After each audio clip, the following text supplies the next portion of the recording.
В этом выпуске мы узнаем, за какое время можно научиться управлять кайтом, как это сделать максимально эффективно и безопасно. Разумеется, я покажу, сколько это стоит. Мы взяли вот такую вот классную лодку и отправились в море. Мы будем здесь целую неделю.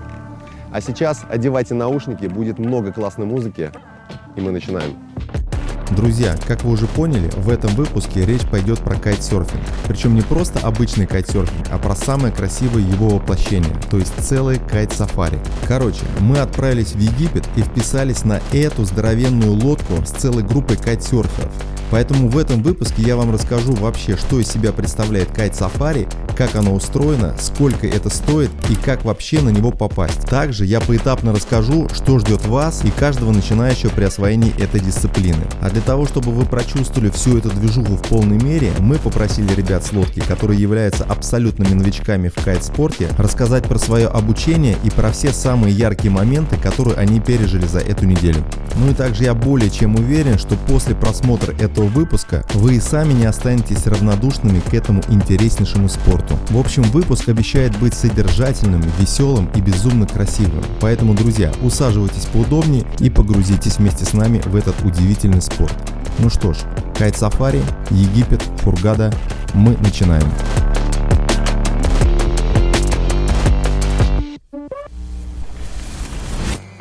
Ну что ж, как это обычно бывает, при съемке подобных видосов, раннее утро мы встречаем в ставшем уже таким родным аэропорте Шереметьево.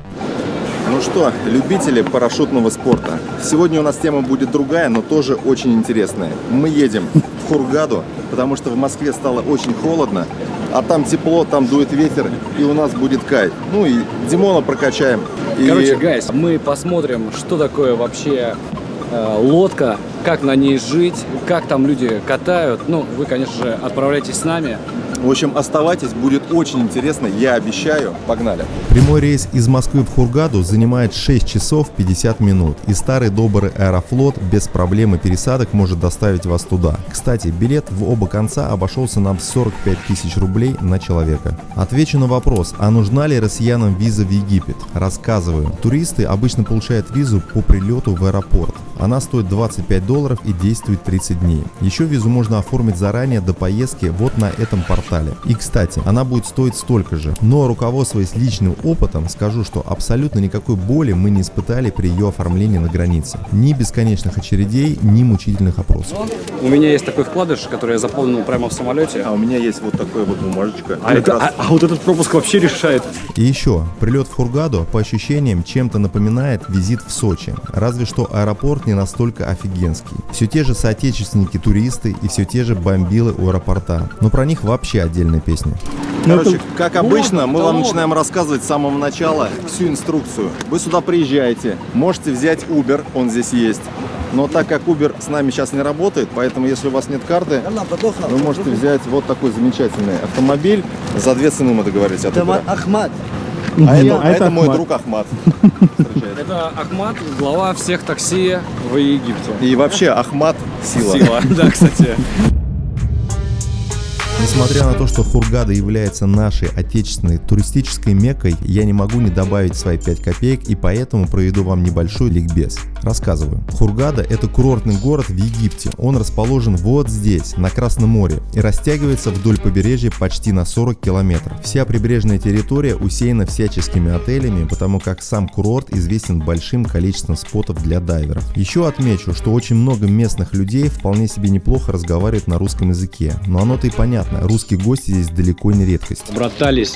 Вот, индийские и русские народы объединились. Очень хороший русский народ. Я люблю, у меня кровь русский. А как мы вас любим, ребята. Вот как мы не передать. Очень хороший русский народ. Да. Владимир Путин очень хороший. Владимир Путин просто товарищ верховный главнокомандующий. 2266. Вот так просто открываем Сбербанк.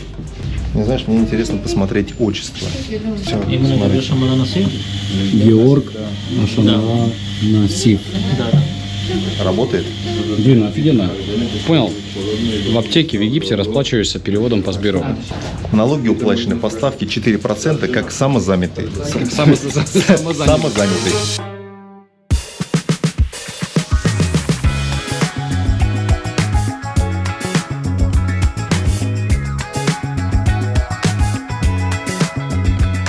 не будем сильно отвлекаться, ведь конкретно нас город привлек своим портом, в котором нас ожидала лодка. Итак, вашему вниманию представляется пятипалубная лодка вот с таким интересным названием. Давайте посмотрим, как она устроена внутри. Так, ребят, ну вот она лодка, долгожданная. Долго сюда шли, длинный путь проделали. Делаем обзор.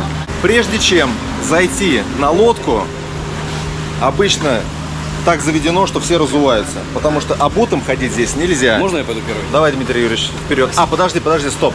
Я предлагаю начать прямо вот с первой палубы. Поехали. Значит, заходим на первую палубу. Так, Ничего себе, тут как в отеле.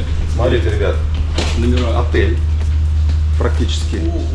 Там внизу, я так понимаю, ресторан. И вот она, первая комната. Я надеюсь, там нет никого. Давайте посмотрим. Опа, опачки. Ну, смотрите, кайф, красота. Как тебе? Блин, класс. Две отдельные кровати. Шикарное окно. Санузел. Да это не санузел, это прям Ты... сауна какая-то. Ты посмотри. Да. Так, ну что, давай дальше пройдем, посмотрим. Я думаю, что вот эти все, они, наверное, одинаковые. Ну, давай еще просто для чистоты эксперимента какую-нибудь рандомную. Вот, например, с этой стороны. Я смотрю, здесь побольше расстояния. Ну-ка. Попробуем вот эту. Надо постучаться, мало ли. То же самое. То же самое. Так, Я очень переживаю по поводу я предлагаю, раз уж мы здесь, давай спустимся в столовку. Опа, опа. Я понимаю. Красота какая. Смотрите, ну ресторан. Чем вам не отель? 8 дней в таких условиях. Красотища. Каторга. Третий уровень такая чил-зона. Вот здесь все чилят. Это кают-компания, барная стоечка. Здесь можно выпивать. Заглянем быстренько. Извините. Такая шикарная кают-компания. И самое главное, с кондиционером. Можно почилить в прохладе, разобрать видео с каталки, ну и вообще тут всякими делами позаниматься. Давай мы сейчас пройдем, здесь тоже должны быть. Вот Серега уже заехал. Красавчик. Что вы подумали? Носовая часть, да? Там корма, а здесь нос. Так, ну и верхняя палуба. Дмитрий Юрьевич, давайте Разрешите? вперед. Ребят, здесь наверху Здесь, мне кажется, будут танцы Да. сегодня вечером. Смотрите, площадка такая. Такая, Будет здесь, типа, наверное, тоже- барчик. Вот. Олежка у нас, вы уже знакомы. Олег, братан, Олежа. передавай привет. Мы здесь обзорчик делаем. Короче, пойдем туда сходим.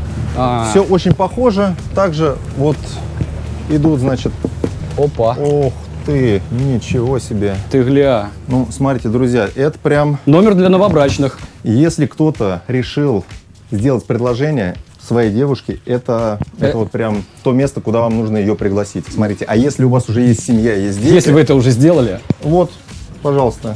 2 стандартных ребенка Да, по цене одного. попробуй. Разбегается здесь? Андрюх, все работает, братан. Отлично, все. Можно положить 2, а может даже 4 небольших детей. Ну и традиционно Обзорчик есть где, на Бэфром. есть где сходить, принять душ. В общем, скромненько, со вкусом. Ну, как бы Слушай, здесь я на не самом деле в сказал, что восторге. Это реально... скромно. Это отель, это такой да, хороший отель. Да, ну Я это Holiday Inn прям вот без Б. Так, что у нас тут? Капитан, hello, это наш капитан. У капитана на корабле, смотрите, Всегда должен быть порядок. Да, и у него во-первых, всегда порядок. Смотрите. пульт управления всем. Он тут вот штурвал, он следит за всем, он может отсюда, он может спать, рулить, в общем, делать все дела. Наблюдение. Обратите внимание, видеокамеры все. Машинный отсек. Машинное отделение. Да, столовая, все палубы, все кают-компании. А вот это наши номера, которые он потом попозже включит и будет просматривать. Так, ну и здесь же место для отдыха. Ребят, вот это вот самый главный человек, и он даже вот не брезгует Вот, да, убирать посмотрите. пол. Вот уважуха ему, респектуем. Пойдем. Слушай, ну что, класс. Это его же комната, у него, Да, у него сквозной вход туда-сюда. Еще. гальюн общий. А, так это просто гальюн, да. Да. Ну что, пойдем еще поднимемся на самый верх. Да, мы на самом верху еще не были. Это получается 5-я палуба. Та-дам! 5-й этаж. Но он такой смотровой. Он такой чисто почилить здесь, какой-то стаф лежит. Ну классно. Посмотрите вокруг, ребят. Вот как вы считаете, если рай существует, но он не должен как-то вот так выглядеть? А вот это, смотрите, то, о чем он говорил, это верхний пульт управления, капитанский мостик. Или как-то Да, так? можно управлять там и можно управлять здесь в хорошую погоду. Что, предлагаю направо немножко взять. Это рудер тоже. А вот этот Garmin, это что такое? Все, понял. Все понял, да. Окей. Да, это. Найс. Ну чё, Андрюх, газанем? Ну а прежде чем мы газанем, давайте я вам для полного понимания более наглядно расскажу, как устроена эта лодка. По своей сути, это лодка или яхта. Кстати, я так и не разобрался, можно ли в полной мере называть ее яхтой, поэтому называю ее лодкой. Так вот, наша лодка — это плавучий дом, где каждый его этаж называется палубой.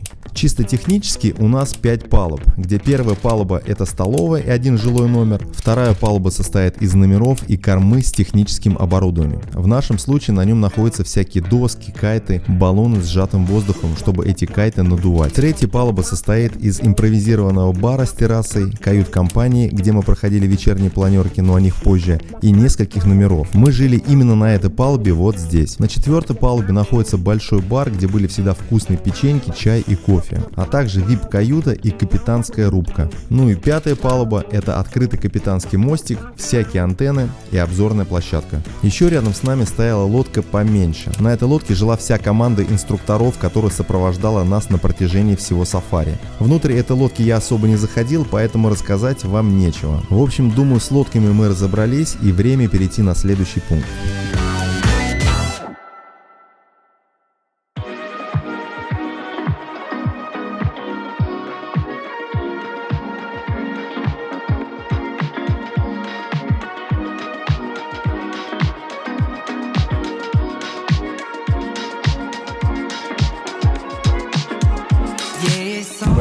Короче, ребят, все, мы уже подкатили, вот мы швартуемся.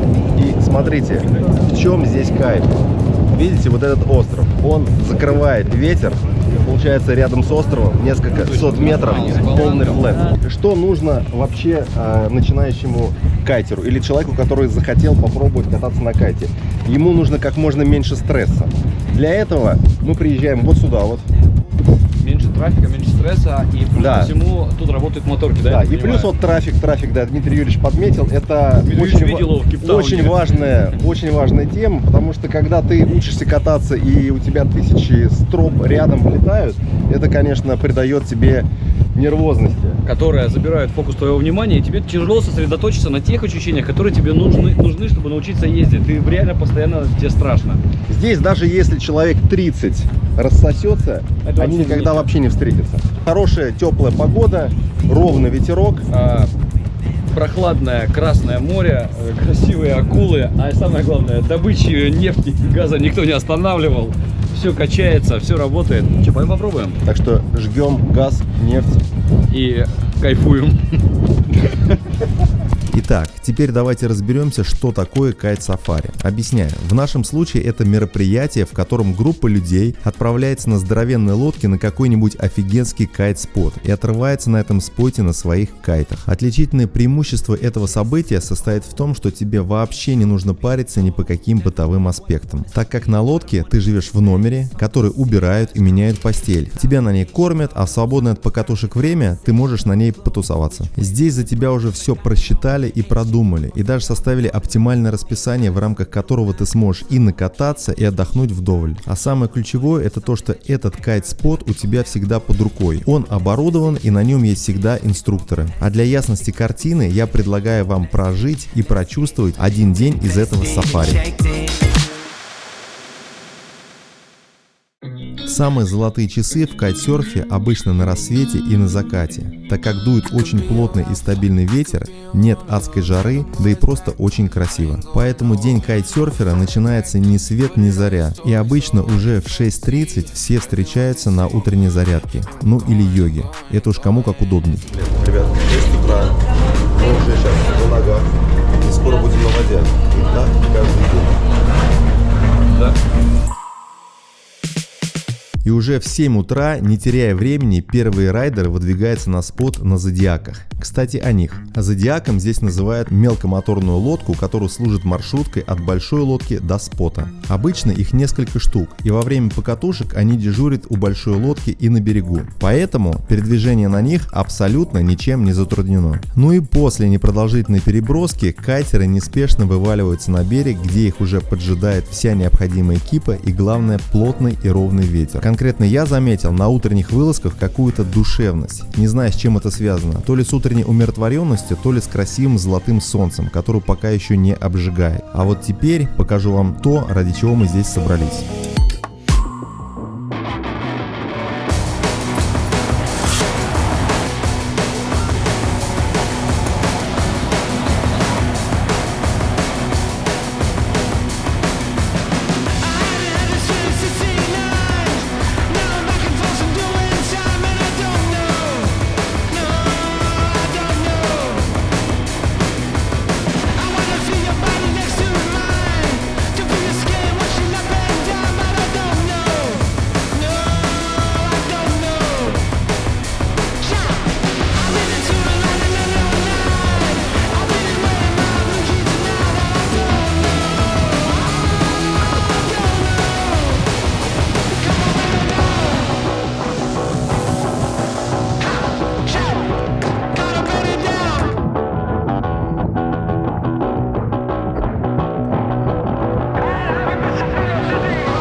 Но покатались и хватит. Теперь покажу вам наглядно, как устроен сам кайт-спот. Дамы и господа, обратите внимание вот на этот кадр. Конкретно на нем видны сам кайт-спот, лодка и зодиаки. Вот здесь лежит все наше оборудование и накачиваются кайты. Как и обозначил ранее, ветер дубасит со стороны берега. А это значит, что в районе покатушек ровная гладь воды без волн, а наверху ветер. Именно поэтому мы и выдвинулись в такое экзотическое и нетоптанное человеком местечко. С этим немного разобрались, и теперь отправляемся на завтрак.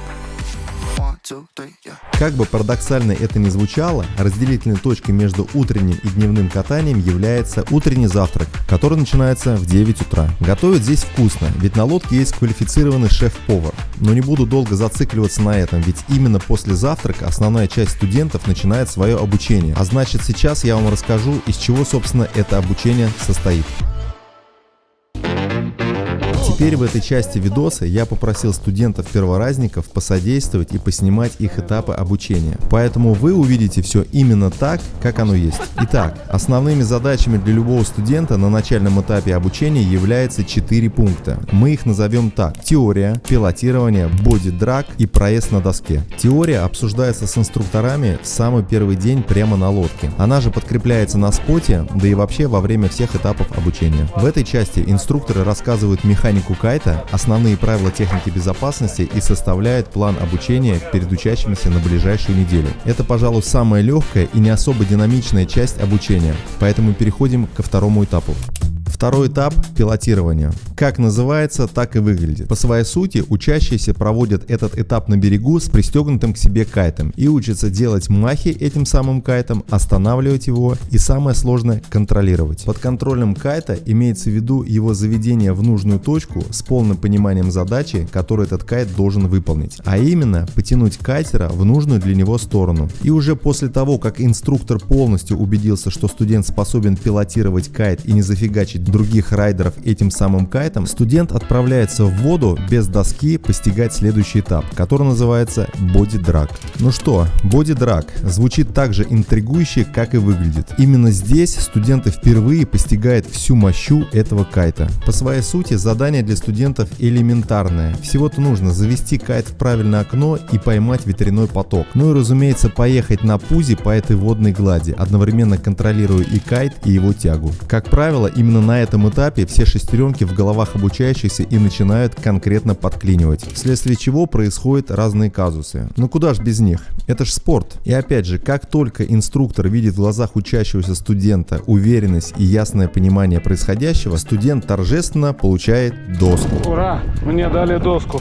И отправляется постигать самый сложный этап, а именно катание на доске. И это последний этап в курсе молодого бойца. В основном до него все доходят, но не все проходят. Здесь уже нужно объединить весь свой накопленный опыт и теорию со своими действиями. Технически нужно поднять кайт, завести его в зенит, взять в руку доску и пойти на воду. Затем необходимо плюхнуть попу на мель, обуть ноги в паце, завести кайт в вектор тяги и помчать покорять просторы на этом воздушном змее. Звучит легко, но фактически для студента это является не всегда выполнимой задачей. Но это не самое страшное, ведь когда ученик все же выполняет эту задачу, то это уже не ученик, это обезьяна с гранатой. В сообществе заведено объезжать таких зеленых камикадзе стороной, но реальность такова, что это является неотъемлемой частью любого кайт-спота.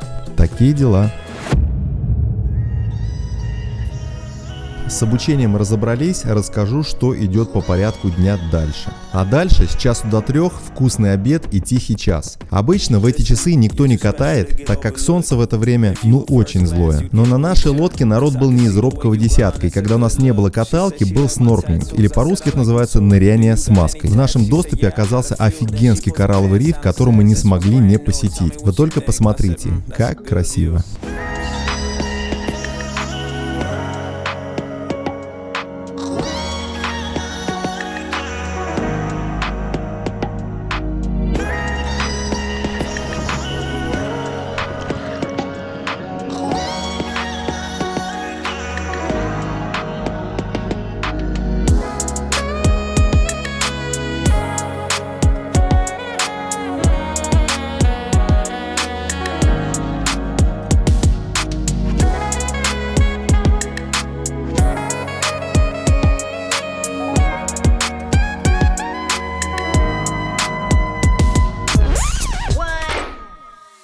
Ладно, получилось как-то сопливо, но я оставлю так, как есть. Что там дальше? С 3 до 6 идет вечерняя каталка. Там все то же самое, но иногда случается так, что ветер в эти часы утихает. В кайтерском мире, говорят, скисает. Поэтому в этих случаях на лодке наступает время тотального чила. Здесь на помощь приходит Зодиак и устраивает всем вейк-серфинг. В других случаях можно порубиться в настолки или даже в прятки поиграть. По сути, можно делать вообще все, что хочешь. Мы же воспользовались случаем и попросили тех, кто впервые посетил подобное мероприятие, поделиться своими впечатлениями. Меня зовут Анюта. Юра. Меня зовут Даша. Олег. Меня зовут Женя. Меня зовут Ксюша. Вообще мы живем на Волге, и у нас перед домом практически круглый год они катаются, очень высоко прыгают, и я поняла, что я тоже так хочу. А именно о кайт-сафари я узнала от нашего инструктора Олега. Мы поехали в Москву за гидрокостюмами, с ним познакомился, он нам рассказал вообще, что существует такая тема, как кайт-сафари, и мы решили съездить сюда первый раз. Меня удивляет сочетание технологий и твоего тела, что ты должен как управлять руками, чтобы корректно вести этот кайт, который, с виду очень просто, а технически это очень довольно тяжелая конструкция в виде крыла, которым ты можешь идеально управлять и направлять. Ты при этом еще должен контролировать, как ты стоишь, как стоит твое тело. Вот эта вот сложность технологий и контроля тела, наверное, больше всего сейчас привлекает. У нас компания ребят, с которыми мы тусим на постоянной основе. С некоторыми из них на постоянке ездим на вейксерф. И они меня уже пару лет пытались уговорить, и вот получилось, и я тут. Ты понимаешь, когда тебе в руки дают дракона, и ты должен его усмирить, а он все время своенравный куда-то тебя несет и хочет по кораллам размазать. Но в итоге я его усмирил, это был адреналин. Когда я поехал, я почувствовал, что вот она радость экстремального спорта. В кайтсерфинге больше всего меня удивило, как в спорте именно, это то, что здесь есть люди разной комплекции, разных возрастов, с животиками, да, то есть кому-то там за 50, за 60, за 70, и они там катаются, там делают прыжки, и я понимаю, что здесь не нужно вот этого вот жестокой физухи, да, и здесь кайтингом может заниматься каждый, по сути. Удивило, да, меня очень сильно удивило, что говно сбрасывают в воду, когда купаешься.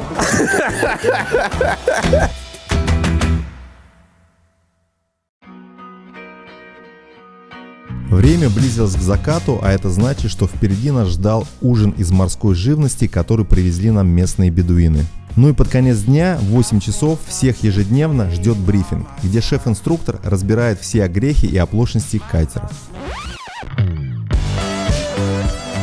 Ну и напоследок отвечу на самый главный вопрос, а сколько же это удовольствие стоит? Отвечаю. Одно базовое койко-место на лодке с учетом перелетов в 2 конца и аренды оборудования обходится порядка 220 тысяч рублей. Плюс 30-ка на всякий случай, ну и на сувениры.